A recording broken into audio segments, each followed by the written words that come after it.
And why don't we do this before we get started? Can you guys get in your usual groups for me? All right, because I do want you to work and talk with people at the end of the day.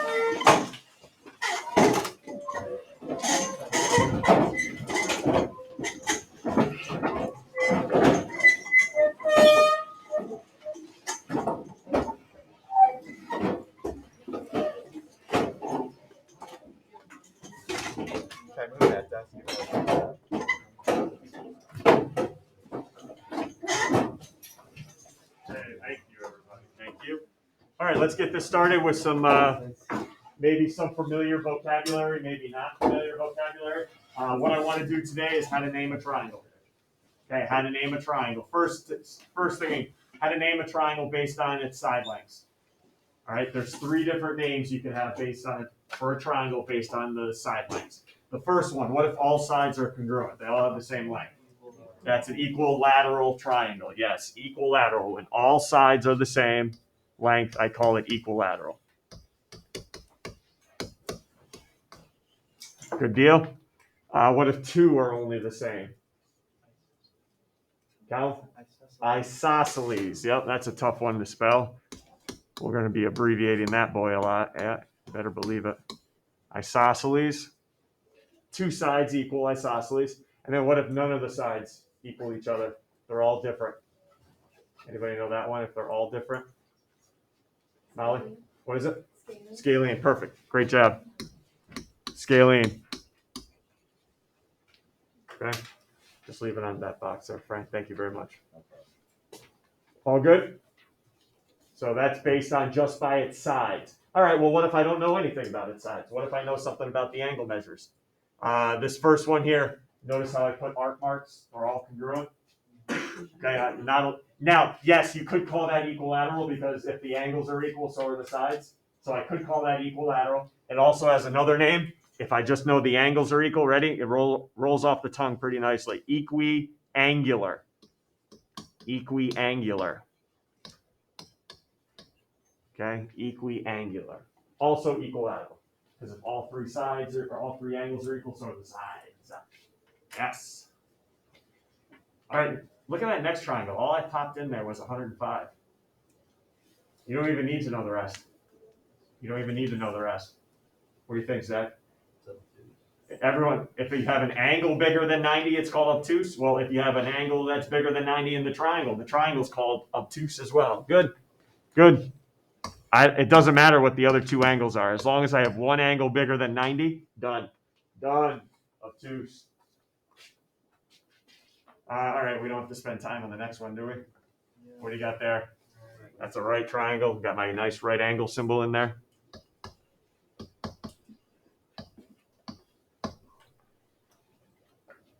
And then what about this one here? I got 70, 30. Now, how many degrees are in this is tomorrow's topic, but how many degrees are in every triangle? Anybody? 180. All right. So if you wanted to find that missing angle, what do I have? 100 so far? So that missing one would be 80. It doesn't matter if I know it or not, but if all 3 angles are less than 90, acute triangle. Yep, just like the angle's called acute if it's less than 90. So that's an acute triangle. All righty? So there are the names. Just be familiar with them because at the end of every problem today, I'm going to ask you what type of triangle do I have. All right, so I want to mix in some of the stuff we've been talking about in the last 3 units. Mix it in. All right, first off, take a look at my diagram that I have. Everyone notice I have given you KM and ML are congruent. Remember our hash marks? I know we haven't dealt with it a lot in the parallel line unit, but KM and ML are both the same length. They're congruent. I put the hash marks on there. First piece of info I gave you. M is the midpoint of JL. I'm going to turn it over to one of you guys right now. If M is the midpoint of JL, which 2 segments on my diagram should be equal? If M is the midpoint of segment JL, which 2 segments should be equal?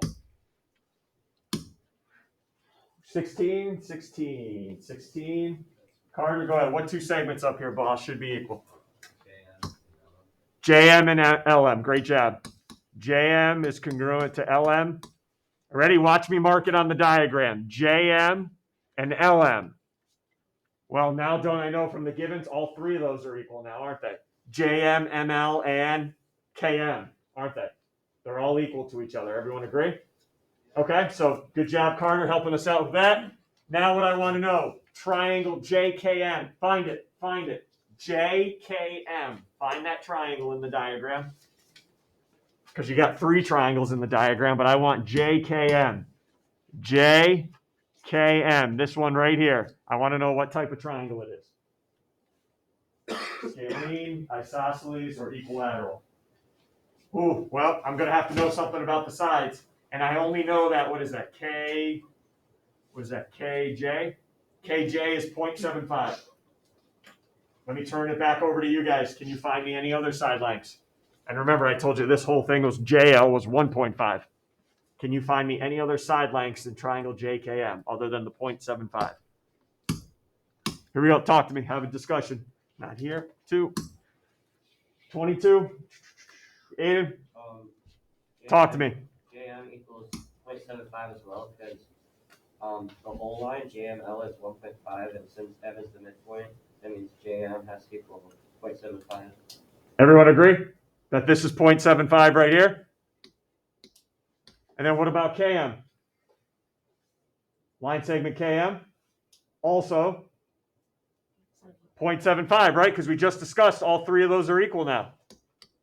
0.75, 0.75, 0.75. There it is. What type of triangle do I have up here? Let's go. 16. Carter, back to you. What type of triangle do I have? Equilateral. Why? Explain yourself.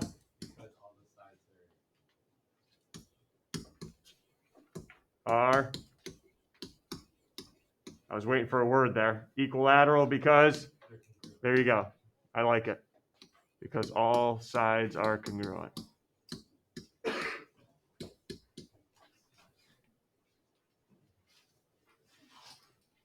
Yeah, that's good, Mike. Thank you. Questions there? Any questions? How we got there? Yeah, that's fine. Right there on top. Thank you, sir. You too. All good? All right, what about this next one? Now let me turn. This is isosceles. I want you to find the lengths of all 3 sides. Quick question, because I know this is a huge mistake we make every year, and that is 180 belongs to what? The sides or the angles? 180 in a triangle. Angles. Are we dealing with angles right now? No. So don't set this equal to 180. That's for angles only. We're dealing with sides. And I'm trying to have you guys fall into a trap. Only how many sides are equal up there? 2. So when I set up an equation, do I need 9x minus 1 in there? No. I get it, though. I get it. You have all 3 sides, so you think you have to. You have to use all 3 sides because I gave them to you. No. We'll use that 3rd side at the end to find it, but I don't need to use 9x minus 1 when I solve for x. What do I need to solve for x here, though? Aiden, back to you. 22. What can I set up to solve for x? 4x plus 1 equals 5x minus 0.5. And that's all I need. Everyone see that? I don't need the 9x minus 1. It has nothing to do with the other 2. All right? Don't feel like you need to use all 3 in the equation. You don't. All right, give you a minute. Solve for x. I'll get back to somebody in a sec.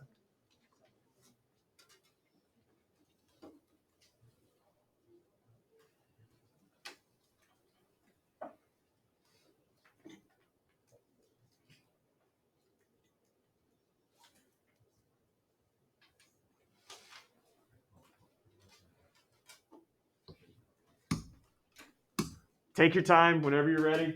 23. Lucy, when you get x, let me know. 1.5. Good job. 1.5. Everyone on board with 1.5? All right, I'm trying to break this habit with a couple of you. Finding x isn't good enough sometimes. And this is a instance where it's not good enough because I need to find the measures of all the sides. So you're going to take 1.5, plug it in. Let's find AC, BC, and then this is why I gave you a 9x minus 1, because you need to use it at the end to find the length. And it was isosceles, so we're hoping, right? We're hoping that 2 of those sides can have to be the same length. Or it's not isosceles, and we did something wrong.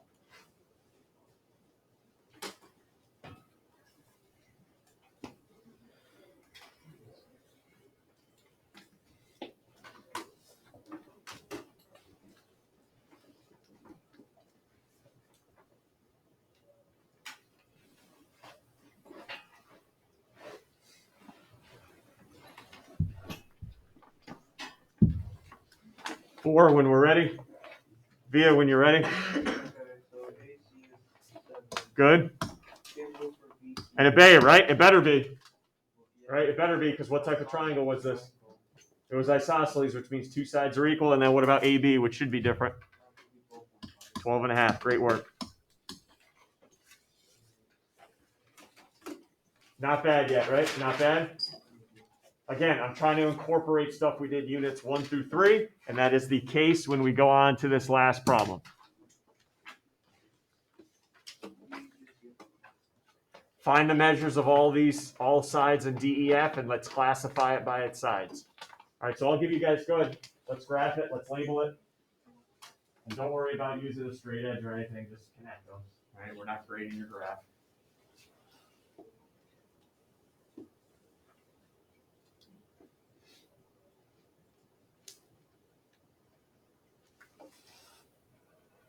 And this is why you're in groups right now.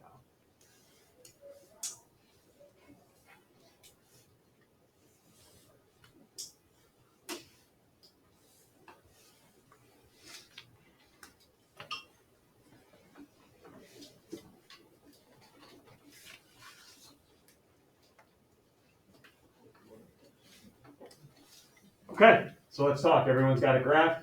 Got D, E, and F on there. Make sure we got D, E, and F on there. Before I can call it equilateral, isosceles, or scalene, I got to find out, how big is each side? How are we going to do that? How can we find how long each side is? Because we're not counting. None of it's horizontal or vertical up there, so we can't count. Anything we've had in the past, and this is what I'm trying to incorporate, past things we've used. Have I given you anything that we could find the length of a line segment? Via? Okay, we did use Pythag before, which is good, right? Make a right triangle out of one of the sides and go. Good, we can do that. And we had another method as well, Carter. Distance formula as well. Everyone remember distance and Pythag, all right? I'm going to use distance, all right, because I don't like my diagrams to get messy. So here we go. Anybody want to show off? Remember the distance formula. I'll start it off. Big square root. What was inside that sucker? Oh, boy. Good thing we're reviewing. I'm sure this will be on the cumulative quiz. What's inside here? Scott? Is that x1 plus x2 squared? Ooh, don't like the sign in between. Minus x2, and you can do x, it doesn't matter. The order doesn't matter. X2 minus x1 all squared. Yep, anybody? You want to keep going? Luke, keep going. Plus. And there's where the plus is in between, and then in the other parenthesis, Luke. Y2 minus y1 squared. Got it. There you go, guys. There's your distance formula. Yep.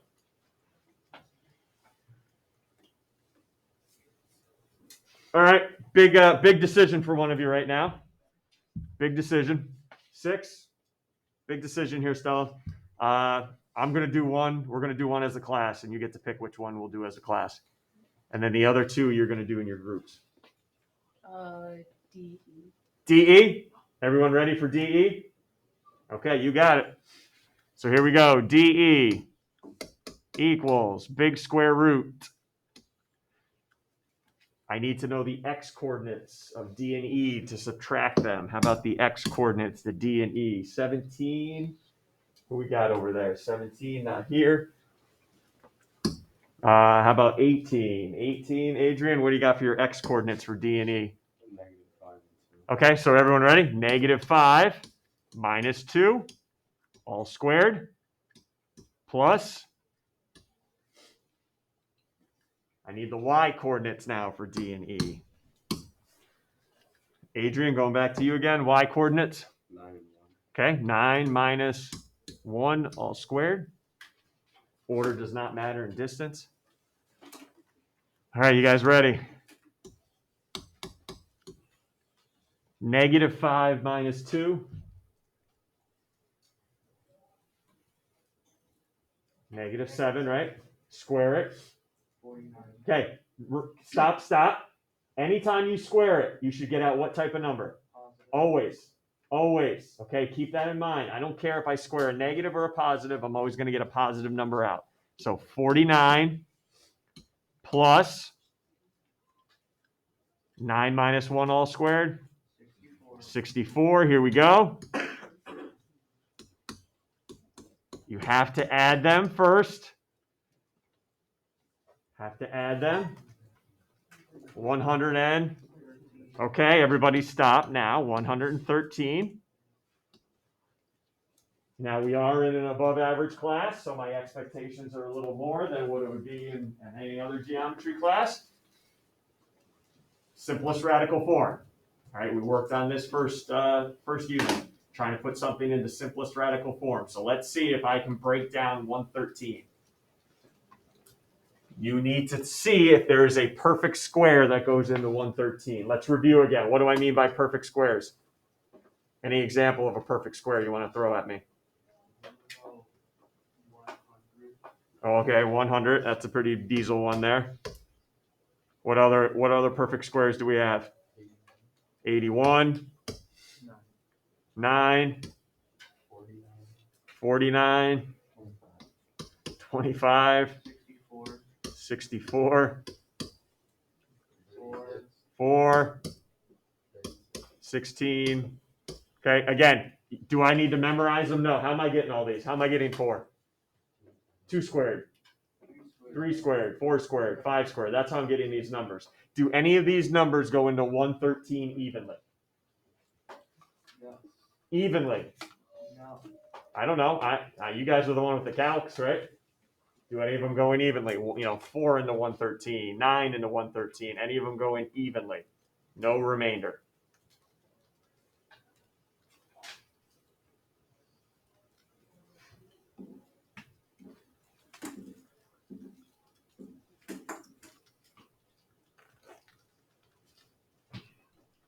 Finding any?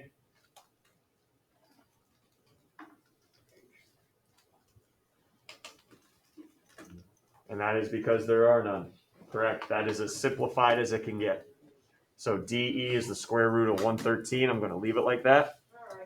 You and your groups are going to do the other two. And I'm going to warn you, these next two can be broken down. Okay, 113 was the only one out of those 3 sides that could not be simplified. All right, so you and your group, go ahead, work through. See if you guys come up with the same answers. I'll give you a lot of time to work on this. All right, I am going to warn you, though. The last 2 sides can be broken down. Go ahead. Let's break them down.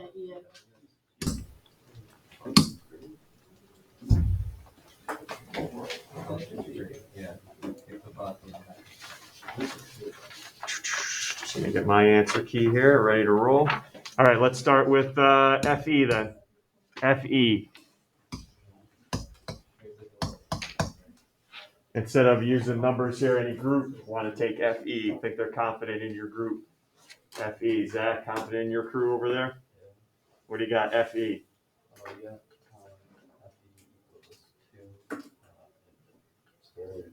2 square root of 26 is good. Here you go, real quick, just so you can see where that came from. You should have had something of 10 squared and 2 squared. Okay, you should have been squaring some either positive or negative 10 and 2. Squaring that.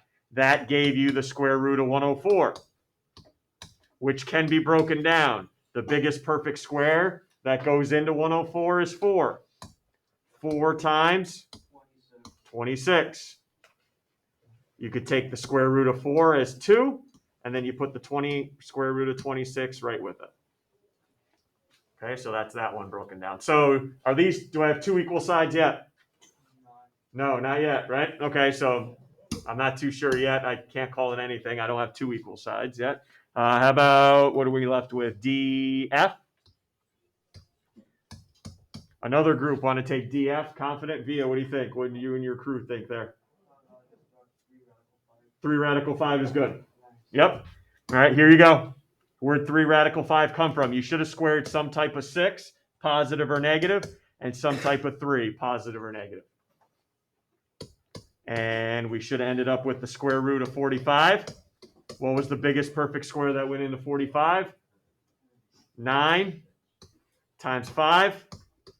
So now I have 3 square root of 5.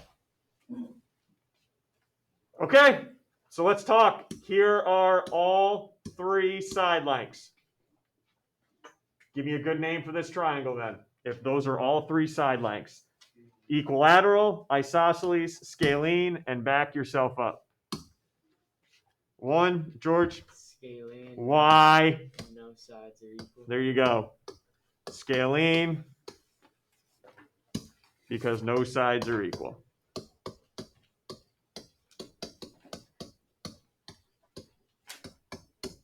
All righty. Questions? All righty. Plenty of time. Got another 10, 11 minutes. Grab your online version or an actual textbook I have here, and let's get going.